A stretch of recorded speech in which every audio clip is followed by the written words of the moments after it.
Nosso quadro que fala de mobilidade. Desde ontem, você está acompanhando aqui no Balanço Geral uma série de reportagens sobre o trânsito em Curitiba. E os ônibus da cidade têm um grande papel. Você vai conhecer a realidade desse meio de locomoção e propostas de soluções e melhorias para esse tipo de transporte coletivo.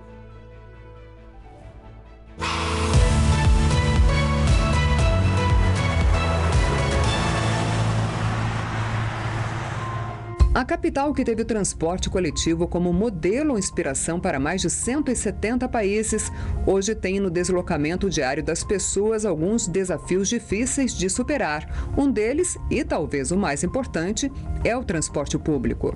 Segundo a URPS, diariamente quase 600 mil curitibanos utilizam o modal público como o principal meio de transporte. Se somarmos também os usuários que vivem na região metropolitana de Curitiba, esse número pode chegar a 1,5 milhão de passageiros todos os dias. Para atender a população, existem hoje 254 linhas de ônibus ativas.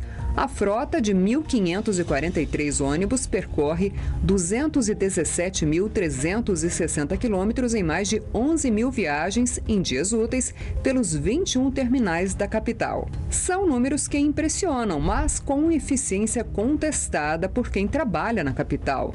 Nos terminais que concentram um grande número de passageiros, as reclamações são diversas. É muito sofrido. A maioria de você vai lotado, você não consegue nem entrar no ônibus, na verdade, né? Dirá sentado, né? Tem que esperar 3, 4 ônibus passar, porque é muito lotado. Entre as queixas dos passageiros, uma é quase uma unanimidade: a falta de ônibus nos horários de pico. Mas paciente não, tem que ter muito mais horários. Às vezes a gente chega aqui e tem que esperar passar 2 ônibus para tentar entrar no terceiro. O presidente da Companhia de Urbanização de Curitiba garante que as empresas usam a capacidade máxima de veículos disponíveis para atender a demanda. Porque o horário de pico, ele é muito distante do horário a partir das 9 horas. A partir das 9 horas nós temos muitos carros sobrando.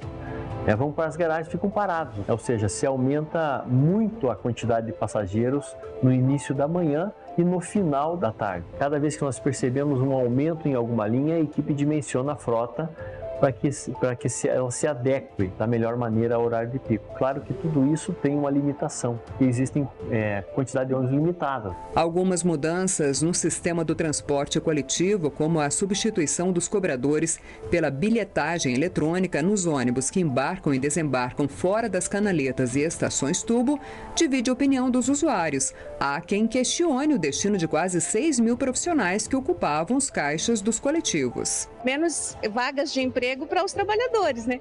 Acho que é um prejuízo para quem precisa trabalhar, no caso. Para a gente que está sempre em terminal e em tubo, facilita, né? Agora, para quem precisa ir para a rua, pegar na rua e não aceita dinheiro, por exemplo, né? Isso é muito complicado. Para o Sindicato dos Motoristas e Cobradores, essa mudança no sistema de cobrança estava prevista em um movimento de transição que já vinha sendo negociado desde 2018.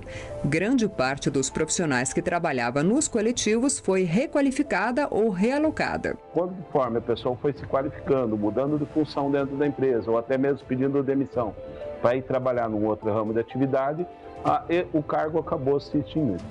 Para aquela época que nós tínhamos aproximadamente 5.800 cobradores, né, ao longo desses 5 anos, houve agora, quando finalizou, né, em 2023 agora, algumas demissões, porque daí passa a ser integral, praticamente todas as linhas hoje sem cobrador, mas ainda um número impactante muito pequeno em vista do que era para ter acontecido lá em 2018, conforme aquela lei pregava. A principal queixa de quem depende dos ônibus é sobre o preço da passagem, um valor que tem pesado no bolso do usuário.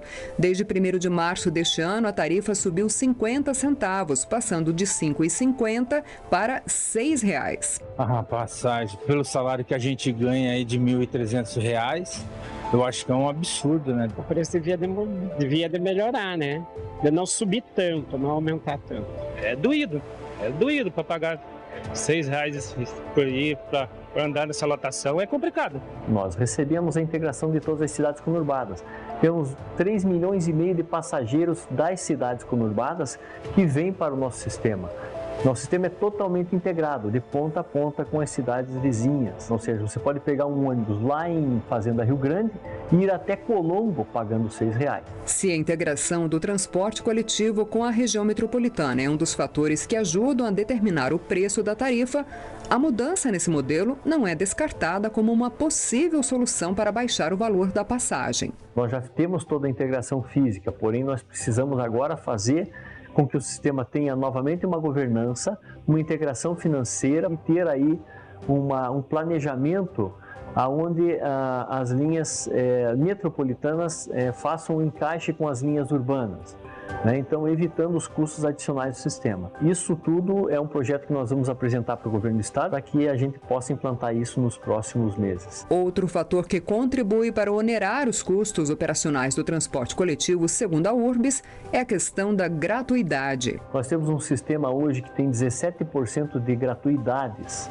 17% representa aproximadamente 170, 180 milhões de reais, que é exatamente o déficit que nós temos no sistema de transporte. Nós estamos trabalhando junto ao governo federal para novamente poder trazer esse pagamento da gratuidade dos idosos para os municípios. Esse é um dos assuntos que a URBS discute na mesa da Comissão Especial do Transporte Tarifa Zero da Câmara Municipal de Curitiba. A ideia dela é conversar com os vários setores, com empresários, ou vamos conversar com empresários do transporte. A população também pode participar. Então, assim, reunir todas essas ferramentas num documento para entregar à URBS dizendo aqui, olha, o que a gente vai poder usar disso no transporte? A gente está buscando baixar a tarifa, a gente está buscando a tarifa zero e estamos buscando a renegociação ou a confecção do próximo contrato de transporte. Mas e a tal tarifa zero? Será que ela é realmente viável? Segundo o vereador, é uma proposta que não só dá nome à Comissão do Transporte, mas também está sendo amplamente discutida. Esse estudo nós apresentamos para várias entidades e pessoas aqui da cidade representativas. E em todas essas apresentações, nós sentimos o quê? Que as pessoas gostam da ideia, embora elas entendam que existem alguns mecanismos que talvez não possam ser aplicados ou que talvez a gente precise criar alguma mudança na legislação, mas é uma proposta que ela é difícil de ser combatida até pelos órgãos de classe empresariais, porque eles entendem que, apesar do empresário contribuir com o valor ou pagar um valor, esse valor tem retorno social. Em paralelo às discussões sobre a redução do preço da tarifa, outras medidas são anunciadas para melhorar a qualidade da mobilidade urbana na capital. Uma delas é o novo projeto da linha direta Inter 2 e as obras do corredor leste-oeste.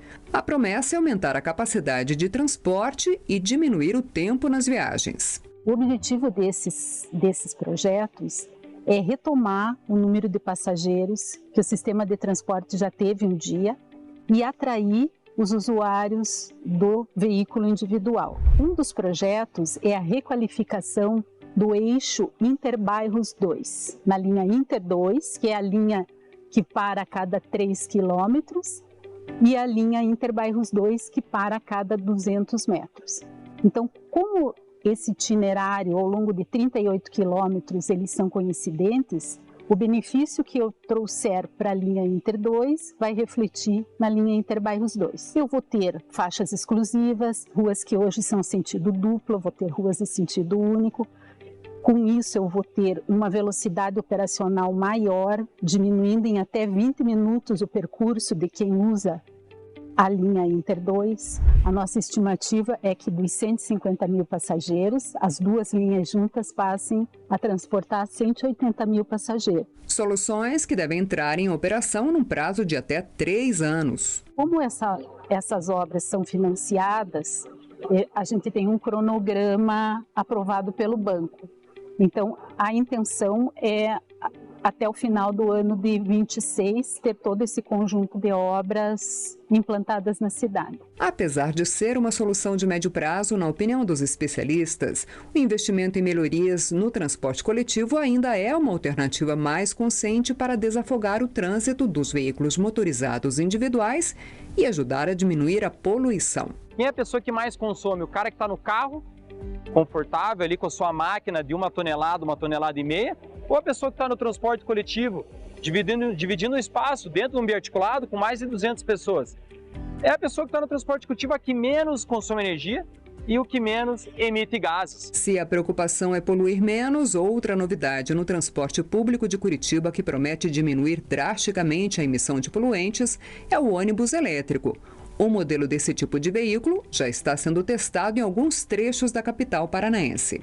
E faremos testes desses carros aí apresentados pelas indústrias até o mês de outubro deste ano. Então, baseado nos testes, a gente vai definir um modelo para cada tipo de rota, para cada tipo de linha, qual se adequa mais ao nosso sistema. Convencional à base de combustível fóssil, biogás, elétrico, enquanto os problemas técnicos e estruturais relacionados ao transporte público ainda guardam soluções urgentes para melhorar o deslocamento coletivo, cabe a todos nós, motoristas, passageiros, ciclistas e pedestres, fazermos o possível para que o nosso deslocamento diário, apesar dos problemas, seja mais humano, consciente e pacífico possível. Mas talvez o sonho mais utópico seria a gente, de fato, tentar implementar um sistema mais integrado, que desse a oportunidade das pessoas fazerem melhor uso do modal que eles gostariam de fazer uso, independente da sua opção, da sua escolha, né? Porque se eles fossem todos integrados, eles seriam utilizados de forma conscientemente e seria eficiente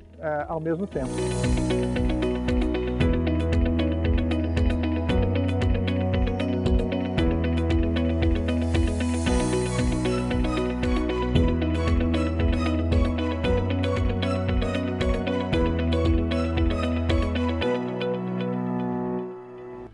Olha, para desafogar o trânsito, a melhor coisa realmente é um transporte coletivo de qualidade. E amanhã?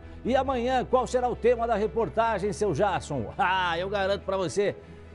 Eu garanto para você. Vai estar muito legal, hein? É um desafio, um spoiler. Um pedacinho. Quer ver?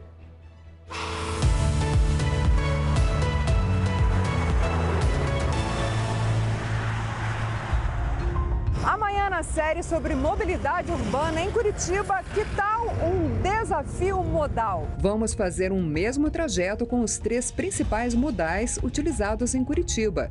O apresentador do BG, Jasson Goulart, vai de carro, eu vou de ônibus e a colunista e ciclista Cíntia Duarte vai de bike. Todos sairemos do Terminal do Carmo até a sede da RIC TV no bairro Pilarzinho. Vamos descobrir as vantagens e desafios de cada um desses modais para te ajudar na melhor escolha de locomoção pela cidade. Por onde vamos? É amanhã, hein? No Balanço Geral, não perca!